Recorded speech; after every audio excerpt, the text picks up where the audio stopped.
Greetings and welcome to another River Radio Sports Central podcast alongside Matt Varney from 103.5 ESPN. I am Darren Kennard, and we are recording on Thursday morning, which means one more sleep to the start of the high school football season. That's right. I'm excited. Let's go. We got how many games? There's so many games. All of them. I mean, Black Diamond will be in conference, but everybody else is in non-conference. So you have like 8 extra games technically when you look at the slate. And it just, man, it is it's a joy. I've been doing the prep work, and we're here at the studio starting to get ready to put everything into the computers the way it should be for Friday night. But the next 48 hours will be hectic, but we wouldn't have it any other way. Now, across the state, some teams will kick off tonight, a Thursday night, and I would love that if some of our teams would do that. But no takers this year, and we've got a couple that will play on Saturday. We'll go through the schedule here in a bit, but we have a couple that are for our River Radio family. Mm-hmm. We've got a couple that are double ups, and they're a couple of really good matchups. And you've got Marion and Carterville at Marion at Wildcat Stadium, and then you've got the Jackson County the battle there, and that's at Carbondale, Murfreesboro, and Carbondale, and that's the one you'll have. Yep. And what a way to start the season. Without a doubt. And then I did the River's Mouth the other day. I don't know if it's been posted yet, but it will be soon. But I looked at also the other one here at River Radio, Benton Heron. Yes. And I know a lot of people sit there and say, oh, that was ugly last year. But Heron started making strides at the end of last year. It being year 2 for Nathan Lieber, that's a big help for the whole team. Jackson Hudson is a heck of an athlete. Drake Porter for Benton is going to be great, obviously. But I just have this suspicion that it won't be as ugly as it was last year, and I think Heron's going to have a fighting chance too. So you got a couple of really good games here all at River Radio, and I'm looking forward to it just finally starting. Yeah, and with Benton's a great example of a team that's had great success. And this year they're coming off of graduating, I think it's 19 seniors. And so it's a great example of this first week. For some guys, it's their first experience under the bright lights on Friday night. Right. And so how will that transition go? And, again, will they be able to hit the ground running, or will it take a little bit to kind of, varsity's a little bit different than coming in and mop-up minutes in a blowout. So, again, that kind of plays into what you're talking about is that might be a little different game than we've potentially seen. Right, and specifically talking about Benton here with like you said, 19 seniors last year. That obviously lends itself a lot to getting that 9-0 regular season record. Drake Porter looking as good as he did because he has all those seniors around him, guys that know what they're doing, that have been around other great quarterbacks in their career as well. And I mean, I talked with my partner Steve Webb last year when Murphy saw them, and other people have just, they're doing fantastic this year when it was last year. And we sat there and said, but come 2026, we're going to find out just how much Drake Porter has learned and how much he can prop up the rest of the team as well. He's a heck of an athlete. I think he's up to the task. But we're going to find out really quickly just how much was that Drake Porter versus the 19 seniors. Yeah, and you certainly, when you're a sophomore and able to crack the rotation, that tells you really a lot of what you need to know in that circumstance. So that's one of our games. That'll be on 103.5 ESPN. Carterville at Marion. This is a game that the Williamson County showdown that came about last year, and I think it's a good ad for both teams.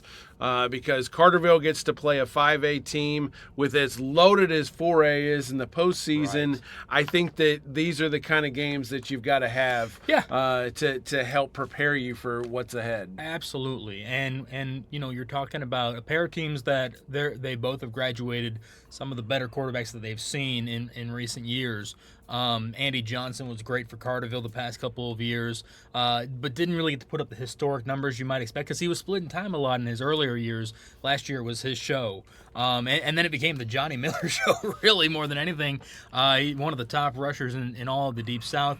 Marion coming into this one, I mean, you lose Callahan Roper and a couple of his favorite targets. They're coming in kind of saying on offense, we got to figure out just what's going to work here. Obviously a bigger school, they're going to have a little bit more athletes than the smaller school usually. But the question still remains of how's that offense going to look now without Callahan Roper being kind of the captain at the helm. And so the defense, from all that I've heard, is going to be fine for Marion. They've got plenty of returners.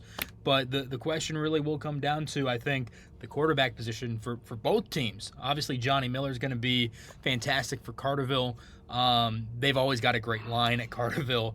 But it's going to come down to, I think, the quarterback play and just whose new quarterback looks better. Right, and that's, again, you're starting right in. There's no preseason, or there's Right. no gimme some softy to start the season. Yeah. You're getting right in with a rivalry game, and then again with the Murfreesboro at Carbondale, it does, that old saying, you can throw out the records, and when it's 0-0, but yeah. Yeah, it's always 0-0, so there's nothing to throw out. But the fact remains, it doesn't matter when these two schools get together. It's Right. going to be a battle, and there have been times where there's been maybe a disparity in the maybe talent levels, but the game hasn't reflected that. It is always seemingly a battle. Yeah, without a doubt. It's always a spicy game.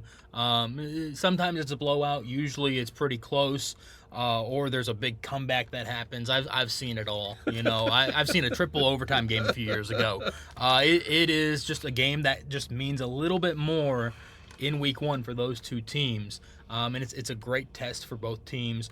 I've told people asking me all week who's going to win that one, and I've kind of surmised it with whatever I think is going to happen every year. No matter what I think is going to happen, the inverse happens. So it doesn't really matter what I think is going to happen, but I do think it'll be a good game. There's the extra spice, of course, of Keegan Shields being on the black and white instead of in the crimson and corn this year. We'll see how that factors in. But it should be a good game, and we'll see what happens at Blair Field. Yeah, and it's it's a challenge for Murfreesboro, because Carbondale is what we figure to be one of the top teams in the area coming back. When you look at the returning talent, the size and beef on the line, and then you've got a senior quarterback there in Davin Woolley. Tay Oliver's a weapon on the outside, and now you add Shields to that mix, Right. and it could be a very difficult thing. Regardless who wins, it's not the Super Bowl. While it is an Right. important game, and that's the thing that you with a rivalry game, the thing that worries you, or would worry if I was a coach, and I'm sure coaches worry about everything anyway, but no matter who wins, it's not the end of the earth, and it's not the Super Bowl. There's still 8 more games to play. Right. Yeah. Well, and when you look at Murfreesboro's roster, which I know hasn't been put out publicly, I think they're still working through a few things on the administrative side. But I've seen the roster that Coach Carter sent me. Since I'm the radio guy, I get that, obviously. I said I needed to prep Coach, and so he sent it to me. And you look at it, it's a very young roster, which people kind of expected going in. But there's a lot of sophomores. There's a couple freshmen. There's not a skill position freshman, but there's a couple freshmen on that roster as well. And I mean, this is a team that graduated all of their starting line. You lose your running back to your cross county rival. It's just there's a lot of things that when you look at this team, it could either go really well fast if because they're not going to have the full book on you, obviously, Right. But also we've got a couple sophomores that are ready to go potentially, but it could also go the opposite way. Sure. And just be like, we're young, we understand that we're going to be learning. For Murfreesboro, obviously they want to get the win, but I think if they come out of it and say, man, for a young team, we looked like we were up to task. I think they're going to walk away feeling pretty good going into week 2 against Roxana. Right, and that's going to be the thing, especially with a young club. I mean, any club, you're wanting to see that growth and development throughout the year, and you always hear coaches say the biggest jump is between week 1 and week 2 is because you practice all summer, you practice here in training camp, and then it's different when you go out and see somebody different who doesn't know the plays that you're running, that type of thing, and so then they get to go back and look at the film. Okay, game speed, this is what it looks like, and so then especially with a young club, you're looking for down the road as much. Not saying you're not trying to win, but the focus is improvement, for the bigger picture. Well, and I mean, as we've talked about and we'll continue to talk about, 3 is the magic number now. So 3 is the new 5. You don't need to win too many to get that week 10 game. But you don't have to win week 1 to also get a winning record. You can take that one. You're going to have to now it's shortened, obviously, in terms of how much you have to work with to get to 5. But that doesn't guarantee that you're not getting a winning record. And that's, I think, the big goal here for Murfreesboro. I'll talk with Coach Carter later today, but I think that's going to be one of their big goals of let's just get a winning record with this young team. Maybe we could win the conference, but let's just aim for the winning record and go from there. Once we get to the 5 wins, we can talk about what the next goal is. Right. And so for them, without a doubt, for Carbondale, I mean, you look at all the polls around here, and everybody knows what polls mean, but the expectations are sky high from everybody for Carbondale. They're saying, hey, you've got a senior quarterback, you've got one of the top tackles in the nation as a junior, and then you've got a rocket in Keegan Shields coming out of the backfield. You better be good. They're being kind of told, hey, that 3-6 better flip and maybe add a couple wins to it as well. No doubt. One of the other opening week games, I mean, look, they're all interesting. It's week 1, but one that has some intrigue in it. Massac County at West Frankfort is one that kind of maybe flies under the radar when you've got some of these other matchups. But I mean, Frankfort is super optimistic, and for good reason. They return a bunch of dudes from last year's playoff team. Massac County's improved. Yeah. D. Carruthers, one of the best running backs in the South, and just he's a touchdown waiting to happen, and he's also the ability to just power through. Yeah, that dude is built with damage in mind. Yeah, but I think that's going to be a very interesting week 1 matchup. It is. I think people maybe won't give it, like you said, the credit that it deserves when they're looking at if they're just kind of a free agent viewer and they're like, where should I go tonight? I think that's a game that the ball knowers will be like, that could be a good game. For kind of the casual high school football fan that is just like, where should I go? They may look over that a little bit because those are 2 programs that have struggled for several years. But if you paid attention last year, obviously West Frankfort already kind of knew going in last year that they should be better. And then they get to the first round, and it doesn't go the way they hoped against a very good Roxana team, mind you. But they still looked good last year. The first 3 or 4 weeks they were without Chris Samples, and he still ended up being a top 10 running back in the River to River last year. Imagine if he had those other games, he probably would have touched 1,000 rushing yards. So, and then you've got Parker at quarterback, the Allen twins.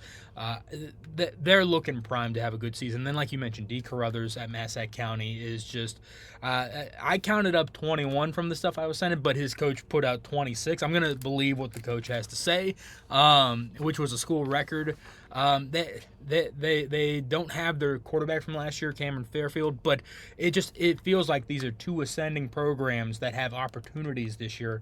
Obviously, West Frankfort in the Mississippi, it's a gauntlet in the Mississippi, but it feels like they have that opportunity with what they have coming back to maybe be like, hey, we're a surprise team in terms of where we land, wherever it may be. Feels like they could be in the top half. Last year they were 4th, but it really feels like they could be in the top half of that Mississippi division this year. Whereas Massac County, has a legitimate case to say we should finish second, if not first, in the Ohio. The Ohio is a little bit softer than the Mississippi this year. Carterville feels like the preseason favorite, but Massac County's sitting there saying, we got a really good running back as well, and that's what you got that everybody knows about. Everything else is kind of up in the air. So it like I said, it looks like two ascending programs meeting in week 1. It could be a slobber knocker. Definitely on that one.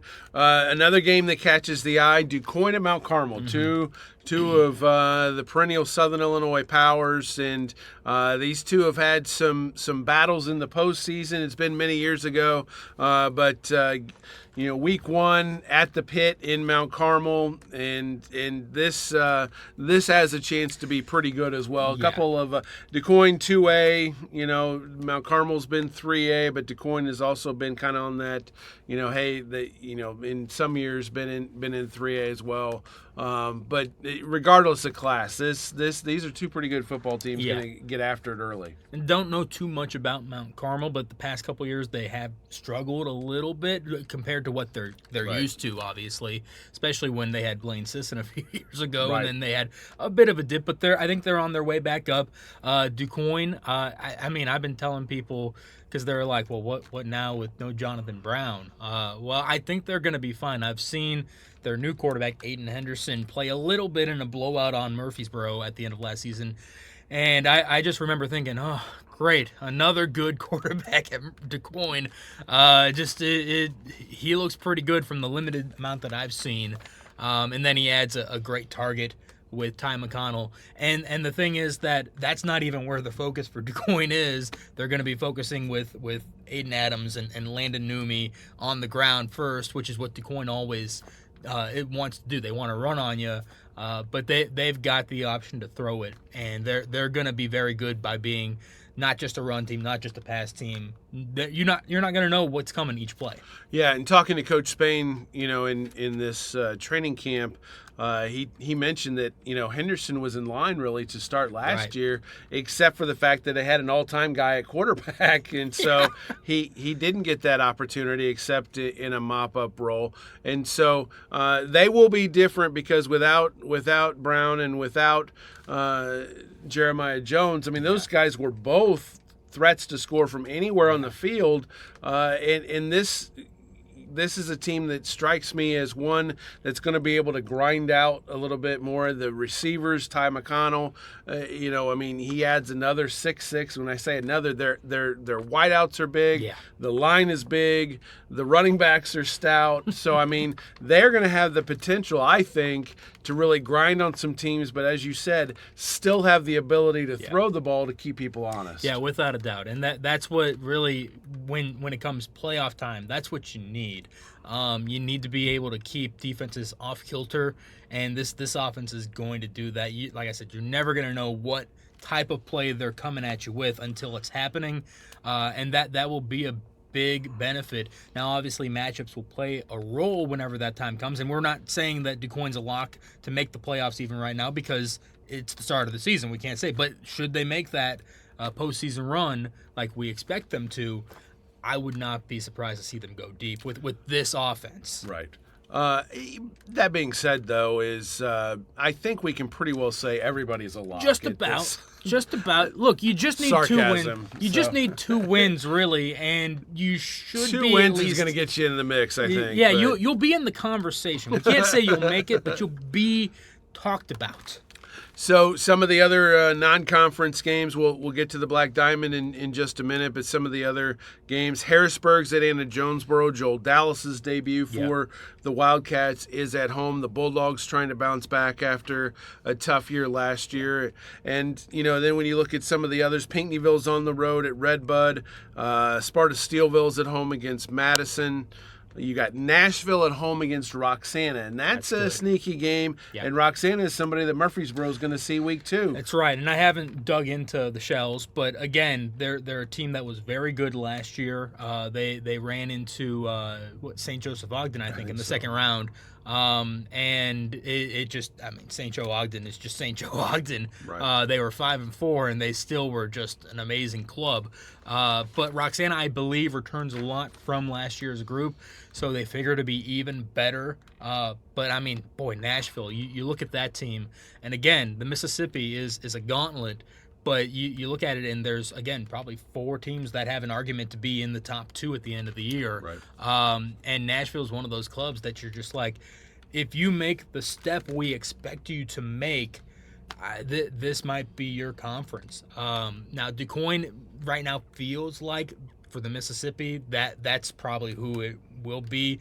Benton obviously has that argument as well, but Nashville is just like, man, Cole Stigman was so good, and he had a freshman wideout as his favorite receiver, and all his skill guys are back. All the important pieces from last year are back at Nashville. It just feels like if they take the step you expect, the sophomore to junior year usually is a big step in terms of development. Man, they might be just one of the toughest teams to beat in all of Southern Illinois. Well, and you think about, we talked about how the Mississippi is just going to be a bloodbath each and every week. Yes. You got the 4 teams that are going to contend for the conference title, expect. But then Nashville's schedule, you're starting with Roxana, and then you get Carterville week 2. And now both of those are at home, but still, I mean, it's not easy. You've got quite a tough slate there. They'll be battle tested if nothing else. No doubt. Salem, the newest member of the River to River Ohio, opens up with its annual Shrine Game at Centralia. And Centralia is one of the teams that we talked about, Carbondale a little bit. Centralia is a team that's got a lot of people's attention. Yeah, without a doubt. I mean, how could you not have your eyes there? They're going to have to find a way, I think, to maybe work with 4 offensive linemen just because they have so many skill guys, you want to get everybody a touch, just confuse defenses left and right. They'll have to find a way to bend the rules somehow because they've just got so many guys to pick from that obviously you can go the traditional route of okay, come and get a breather because we got this other really good guy to come out onto the field. But I mean, if you could throw all your toys out there on the field all at once, why wouldn't you? So Centralia is the predominant number 1 in just about everybody's mind in Little Egypt. Salem, they're going to try their best against Centralia. Centralia is a tough first opponent, but when you look at who they have, I mean, they have all their key guys from last year are returning, and Trey Clark, their running back, had 1,200 rushing yards as a junior last year. He figures to be one of those guys that, okay, you guys are being officially inducted into the Little Egypt region here. He figures to be one of those guys that should be on everyone's mind, a really good senior running back that he's primed to have a fantastic year in their debut year in the River to River. And honestly, it's a role switch because Centralia is into the Cahokia Mississippi Conference this year, leaving the South 7. So that'll be they're playing one of the teams that left, and so that's interesting. But Centralia with Archie Guai at quarterback, Jay-Sean Staple from Mount Vernon moves back to Centralia, and you got Kenny Bratton on the outside. I mean, they've just got weapons galore, and that's going to be a team to keep an eye on. They're literally going to put up video game numbers. If you don't think so, fire up the Madden and just watch it go. Right. The Mount Vernon Rams will open at home against Waterloo.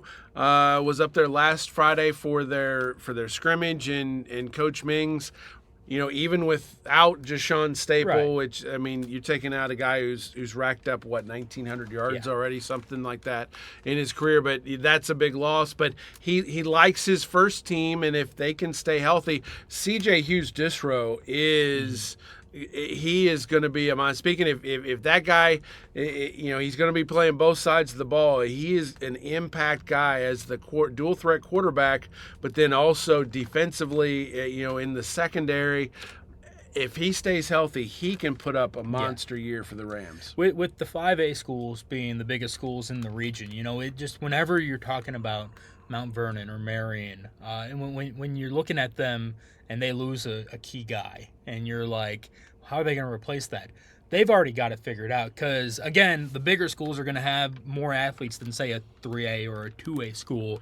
And so they kind of already usually have those guys waiting in the wings, and they're told basically, hey, you know how we told you that we had you on a 2-year plan? Well, that just got turned into a 1-year plan. You're starting. So Mount Vernon is one of those teams that whenever they I don't care what their record was.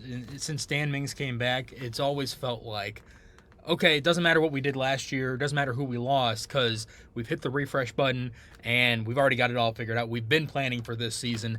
And so best of luck to the Rams this year, obviously. I know it's a tough hill to overcome, but they're one of those schools that it just always feels like, oh, we have an opening. Well, that's great because we had a guy ready for that opening anyways. Well, and that's why I put the asterisk there or whatever is if they stay healthy, because they were just decimated by injuries a year ago, and that really helped derail what looked like it could be a pretty promising season, because they had again that memorable game at Carbondale that ended up. It was a crazy game. Speaking of Madden, that certainly was that. Now we do have in non-conference, Chester will open on Saturday night. The Yellow Jackets on the road at Paris. And I don't know that there's a good way to get from Chester to Paris. Not exactly. And that's why they're playing it Saturday at 7, because Chester's going to have to leave sometime after breakfast, I think.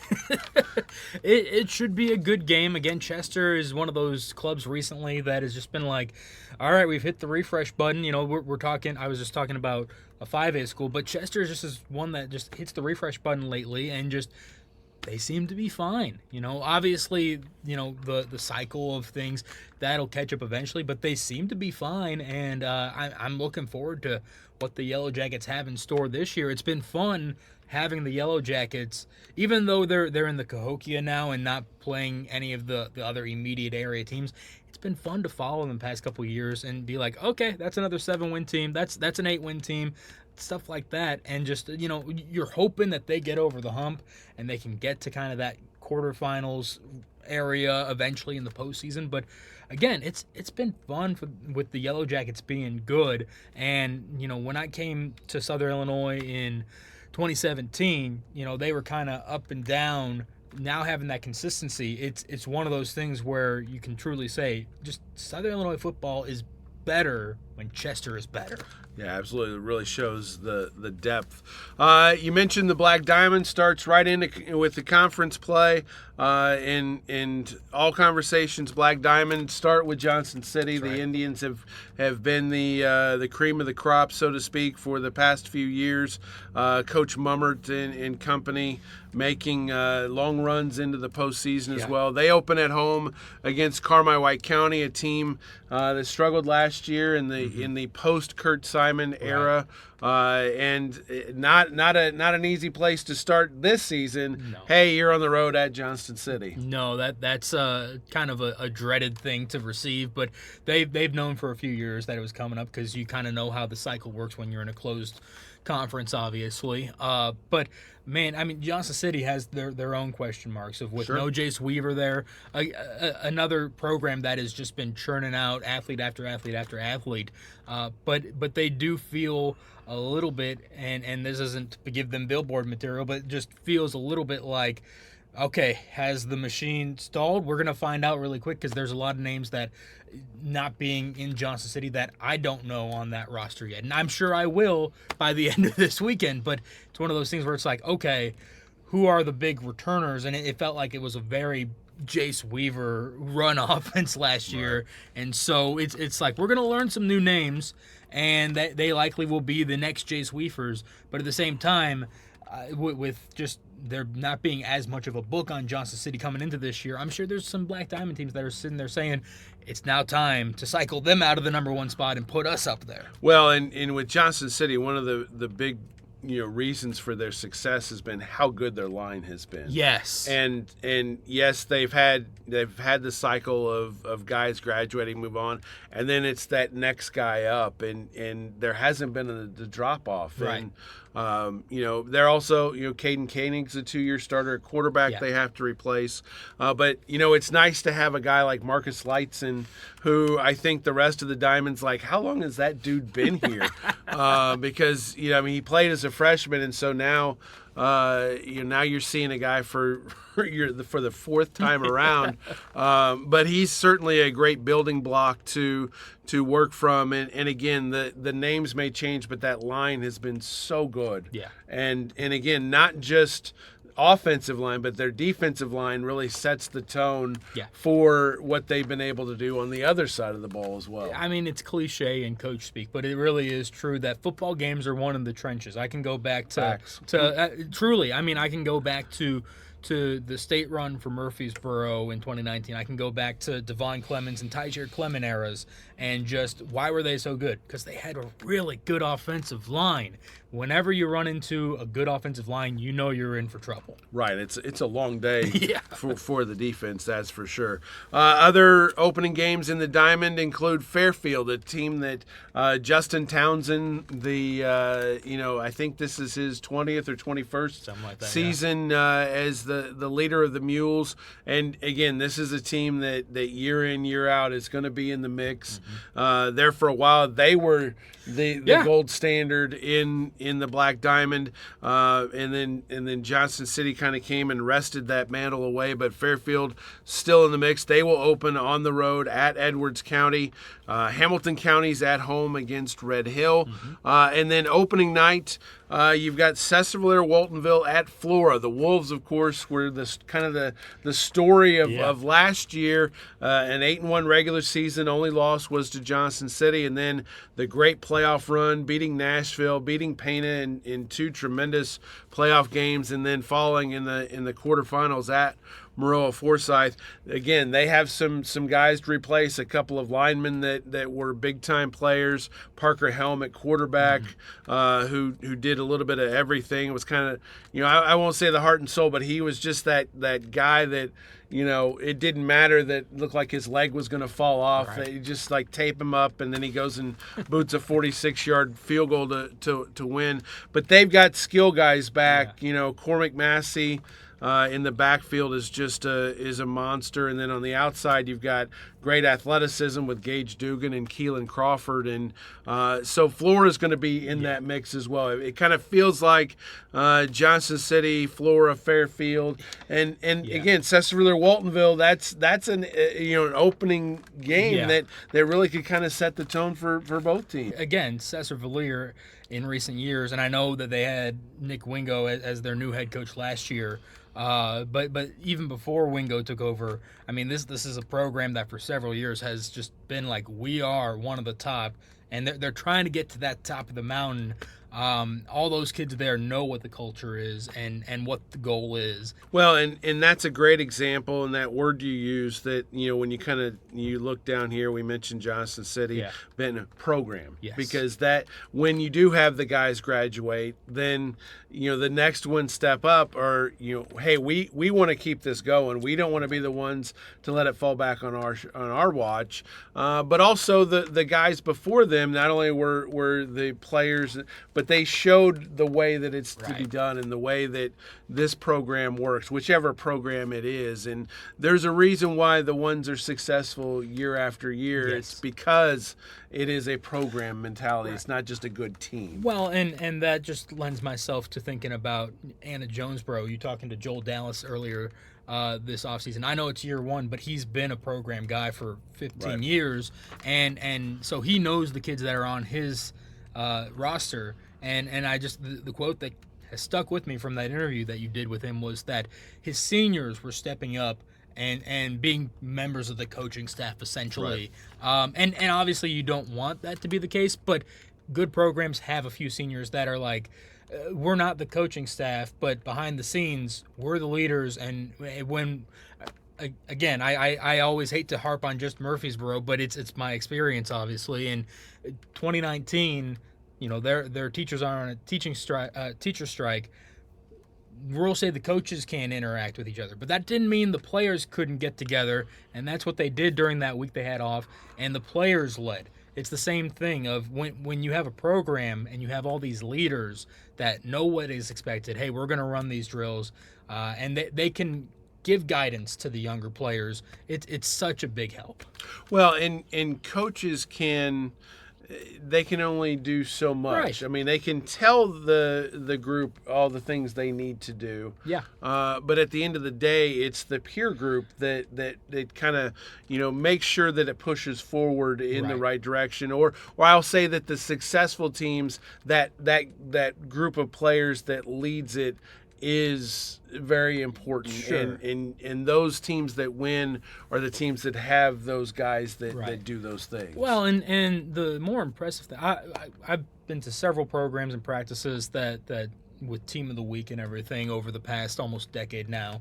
And I mean, obviously you're going to have your assistant coaches that hey, I got to do this interview. Can you run this? Right. But there's been times where I've walked up and it's been, hey, starting right guard, get him started. You don't need any of the assistance. I'm going to talk to this guy for a little bit. We'll get to the shirts in a minute. Start doing stretches. Lead them. And they know what to do. Right. And I mean, those are the simple things. But at the same time, it's impressive to be like, hey, I'm trusting this 17-year-old to run practice while I do a 3-minute interview. Right. Not everybody can do that. Some schools are kind of forced into that position depending on their assistance situations and the size of the school.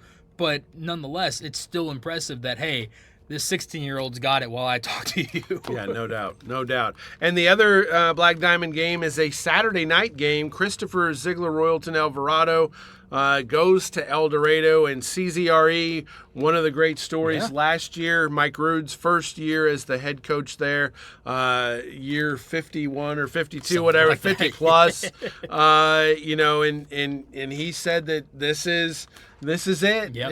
And so the ability to turn that program around, a team that had a terrible losing streak, hadn't been to the playoffs in 17 years, something like that, and to get that turned around one year is such a feel good story for the Bearcats. But I know the one thing that he said was, I don't want this just to be a 1-year deal or a 2-year deal.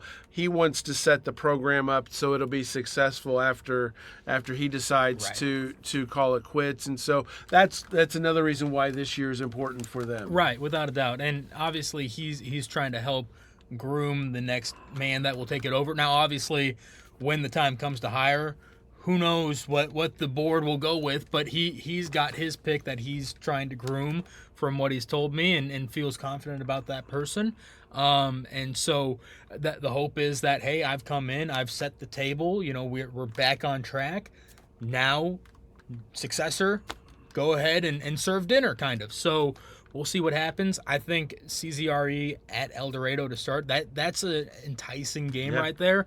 El Dorado has had a couple of seasons where they're just like, man, we just can't get over this hump. And they've got good athletes there. It hasn't worked for Joe Clark and company. This feels like, for week one, an evenly matched game.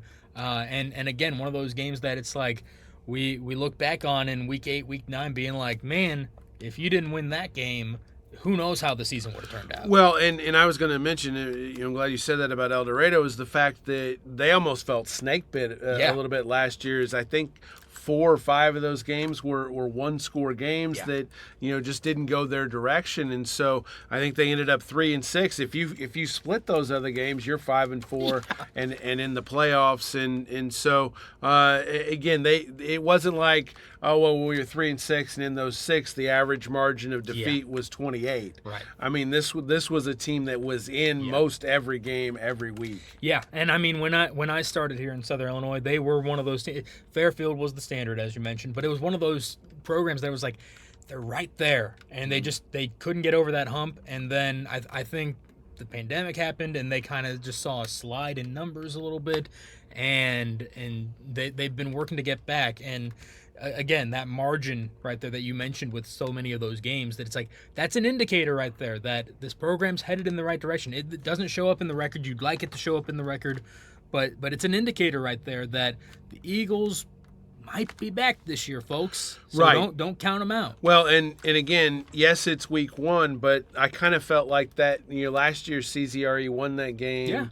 Yeah. Kind of in dramatic fashion at home, and again, you could see the elation and just the and not to make too much of one game or one play or whatever, but that felt like that was a switch turner Yes. that these kids believe. And it's like, obviously Coach Ruud brings in instant credibility for what he's done at other places, but still in the back of your mind, when you haven't won, that's a difficult mental hurdle that, hey, we can win. And when you do, well, now all of a sudden, now the confidence grows and you go from there. Well, and on the other side of that, El Dorado coming in and saying it's just CZRE. This is the guaranteed win on the schedule, if you will.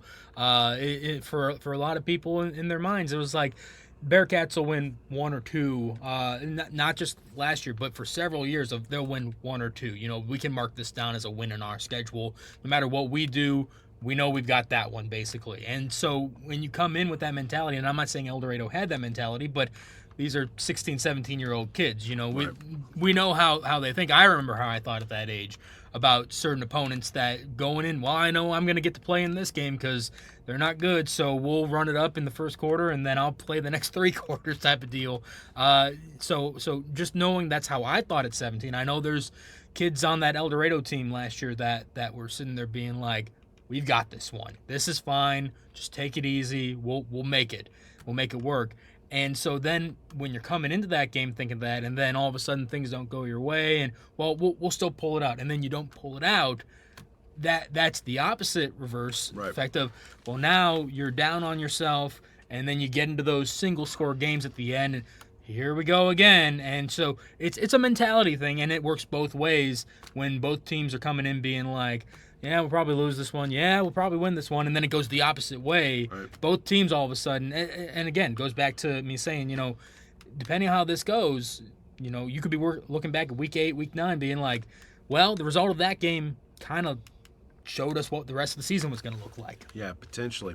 So here's what it looks like for our River Radio broadcast. Benton at Herons on 103.5 ESPN. The Carterville at Marion game you can listen to on WJPF AM 1340 or on 95.1 Steve FM. And then Murfreesboro Carbondale, you got WJPF AM 1020 and WDBX 91.1. We have audio streams available for all of those. If you go to the River Radio Sports Central app or online, find the audio streams little drop down, and it'll take you right to the game you want.